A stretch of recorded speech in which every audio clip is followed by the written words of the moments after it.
Bien, seguimos entonces con el tema y ahora hablamos sobre los recursos de la refutación.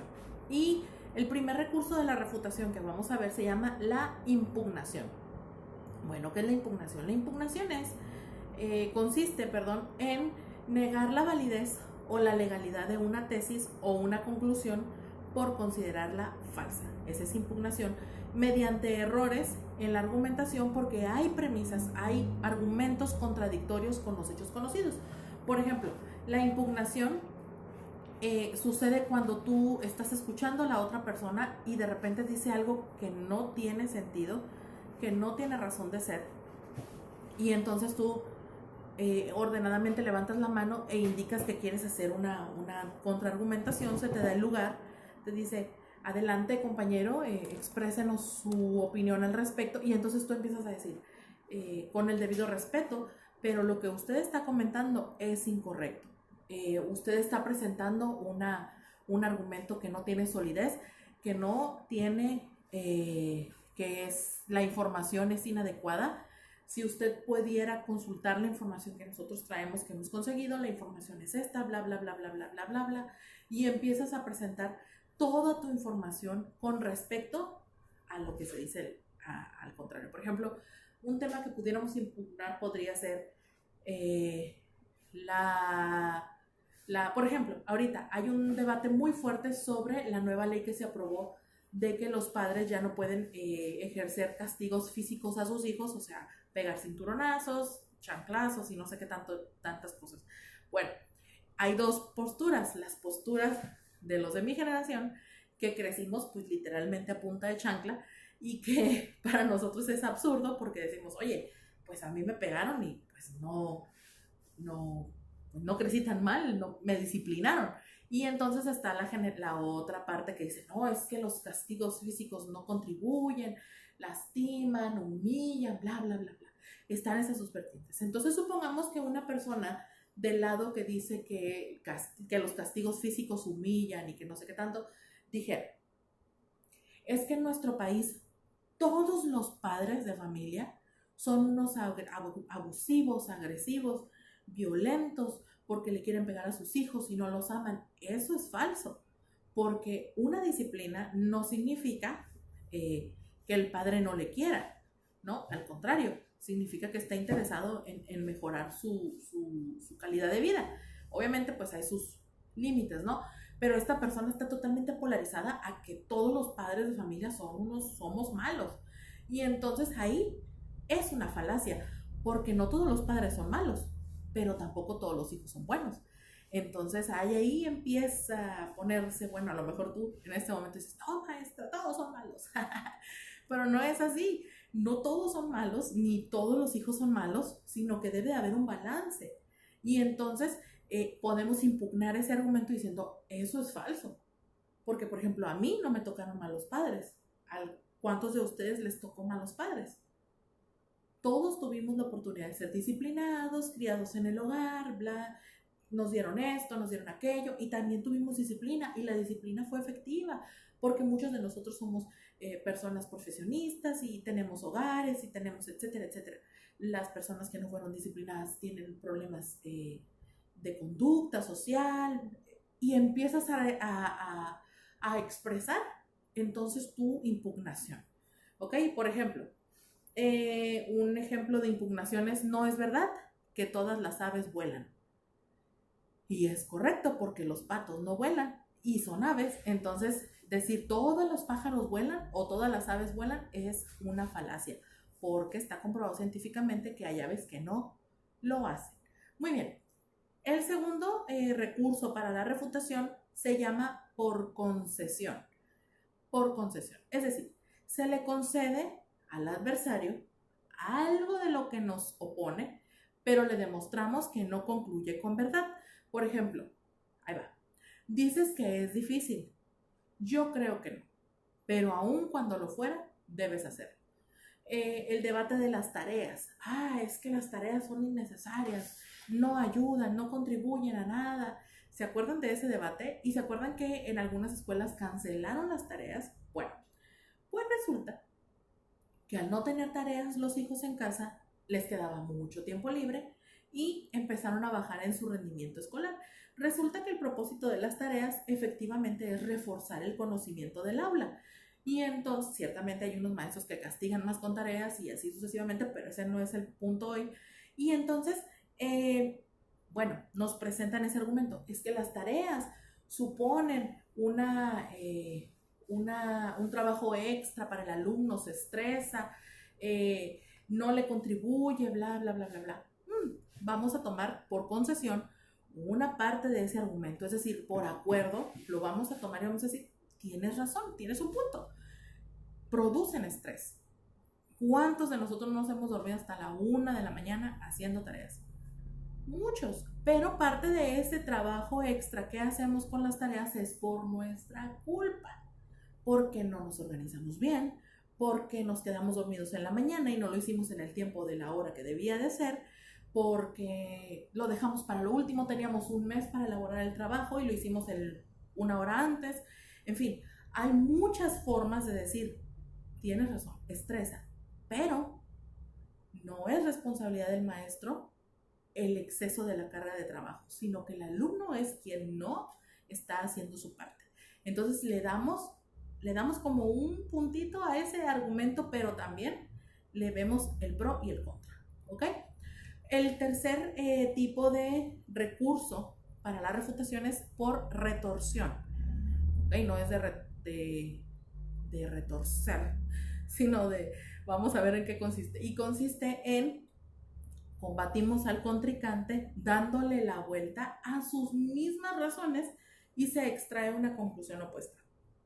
Es decir, la persona sigue diciendo que las tareas no son importantes, que no contribuyen, que no sirven para nada, y entonces yo, el que estoy ahí recibiendo esa información, contraargumento y le digo, bueno, si no sirvieron para nada, explícame cómo es que obtuviste tu título universitario. ¡Oh! ¡Sas! ¡Híjola! ¿No hiciste tareas? ¿No hiciste trabajos que te ayudaron a ejercitar, a practicar lo que aprendiste en clase? Pues sí. Entonces, ahí me das la razón. ¿Vieron cómo cambiaron las cosas? ¡Fu! Hicimos un switch. El mismo argumento que la otra persona me dio, lo usé yo para contraargumentar por retorsión, diciéndole sí, pero tú también tienes que analizar este punto a favor, ¿ok? Por ejemplo, voy a decir una frase y que nos va a servir para ejemplificar por retorsión. Puedes dudar del movimiento del sol cuando la Sagrada Escritura dice que Dios dijo, sol, no te muevas, y el sol se paró a la mitad de su carrera. Pues ve ahí, Señor, ¿por qué digo yo que el sol está parado? Porque Dios lo paró. Ahí como, bueno, es obviamente un debate religioso. Entonces la persona está diciendo, bueno, es que Dios le dijo al sol que no se moviera. Bueno, entonces tú ¿por qué dices que sí que no está parado? Dios lo paró, ¿ok? Ahí usó su propio recurso argumentativo. El cuarto recurso argumentativo será por reducción al absurdo. Se utiliza la conclusión del adversario, de la otra persona, como si fuera cierta. Por ejemplo, si es verdad que me ayudas para que trabaje menos, ¿por qué cuando lo haces tengo que trabajar más? Ay, nos suena a mamá, ¿verdad? Cuando mamá nos dice, a ver, si me vas a ayudar, hazlo bien porque si no yo lo tengo que volver a hacer. Eso nos suena común, ¿verdad? Para que vean que la argumentación y contraargumentación no solo son para los debates, sino también en la vida cotidiana. Entonces, reducimos, obviamente, al absurdo. Ok, tú estás diciendo que las tareas no son necesarias. Bueno, entonces explícame por qué tienes a tus hijos o por qué los padres entonces ahora están metiendo a sus hijos a clases extracurriculares. Si el propósito de las no tareas es que los padres pasen tiempo con sus hijos, entonces ¿por qué hay tantos niños solos en la calle? ¿Por qué hay hijos encerrados en las casas? Explícamelo. Entonces, ¿por qué? Si no es un beneficio, entonces, ¿ahora qué hacemos con los niños que tienen tanto tiempo libre? Van a ver más televisión, van a tener más videojuegos y eso no les ayuda.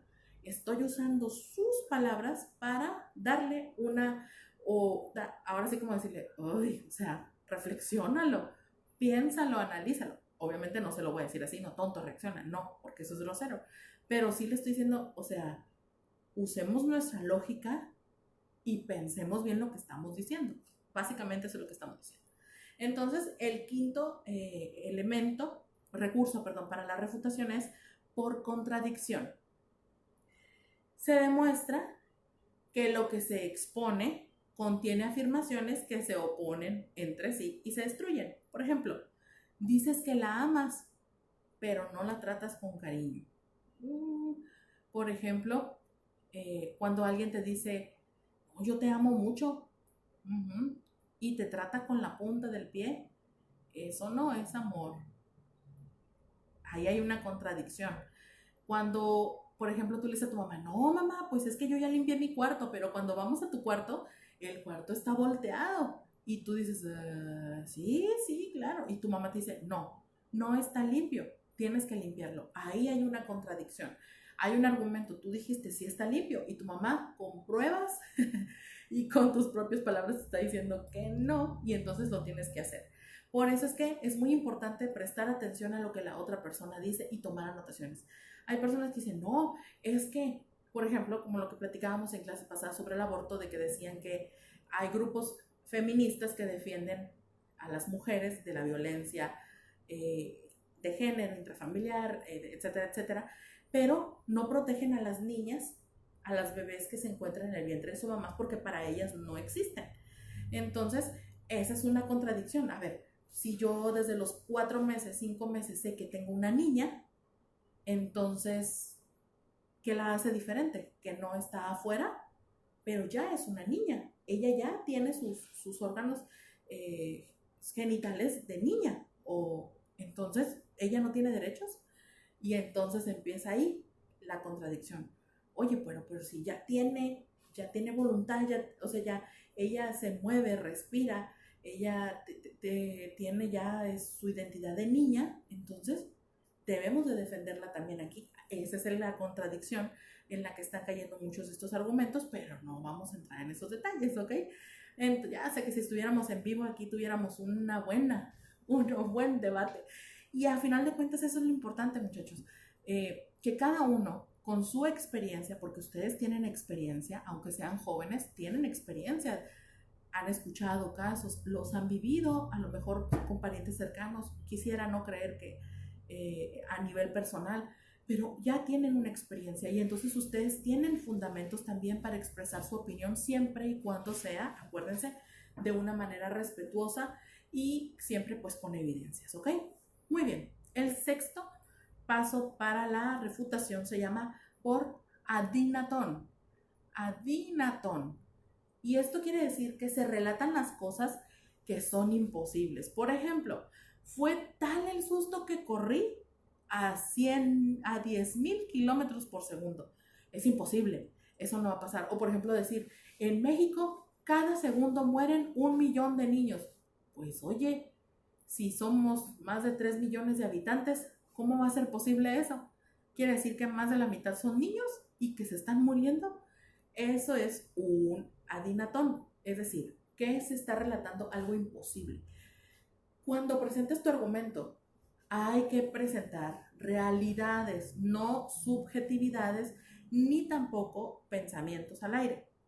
Entonces, si yo digo, no, es que en México todos los hombres arriba de 40 años se emborrachan, todos se emborrachan, o sea, no hay un hombre que no sea borracho.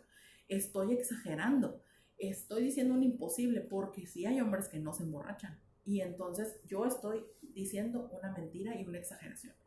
Decir, se robaron miles de cuadernos. Bueno, pues hay que investigar más, hay que hacer una investigación, muestra tu evidencia. No lo digas así, no, es que mi mamá es la mamá peor del mundo. Pues si tú nada más conoces a la tuya, ¿cómo puedes decir que tu mamá es así? Entonces, También hay que tener cuidado con lo que expresamos. ¿Okay? El profe no me quiere. Eso es mentira, muchachos. Si no los quisiéramos, no estuviéramos dando lo mejor de nosotros en este momento, ni ustedes tampoco. Así que decir el profe no le caigo bien, chicos, no tenemos tiempo para eso. No hay, no hay necesidad de eso. Entonces, eso ahí es relatar un imposible. Decir eso sin conocer la verdadera opinión de la otra persona es imposible, ¿ok? Por eso es que debemos de tener mucho cuidado y siempre llevarnos por la vía del respeto, ¿ok? Entonces, vamos a bajarle al drama y vamos a empezar a hablar con claridad, ¿sale? En todos los aspectos, muchachos. En las discusiones de parejas también, en las discusiones en casa, en las discusiones incluso si pudieran llegar a tener algún altercado con algún maestro, hay que dirigirse con prudencia, con respeto y escuchar lo que la otra persona nos está diciendo. ¿Ok? Esas son las claves del debate. La próxima semana estaremos viendo algunos ejemplos de exposiciones de cómo ejecutar argumentos y refutaciones. Vamos a ver mesa redonda, debate, mesa de discusión, panel, etcétera, etcétera. ¿Ok? Eso lo vamos a ver la próxima semana. Por hoy, eso va a ser nuestro tema. Así que les deseo un excelente fin de semana, muchachos. Cuídense mucho, por favor, tengan mucha paciencia y también hay que realizar los trabajos que tenemos pendientes. Tenemos un montón de trabajos pendientes, los que van para la segunda oportunidad. Chicos, se llama segunda oportunidad por algo. Así que por favor, hay que empezar a entregar esos trabajos para evitarnos malas calificaciones. Ustedes son buenos alumnos, son excelentes trabajando. Necesito que se pongan las pilas, ¿sale? Y yo voy a estar muy atenta para poder recibir sus trabajos. Si notan por ahí que me atraso un poquito, es porque también estoy calificando los que me llegan de sus demás compañeros y también como ustedes tengo problemas técnicos, etcétera, etcétera. ¿Ok? Pero en fin. Ok, entonces me despido, ahora sí, y nos vemos la próxima semana. Les mando un abrazo con mucho cariño y espero que estén bien. Cuídense mucho. Saludos a todos por ahí. Bye.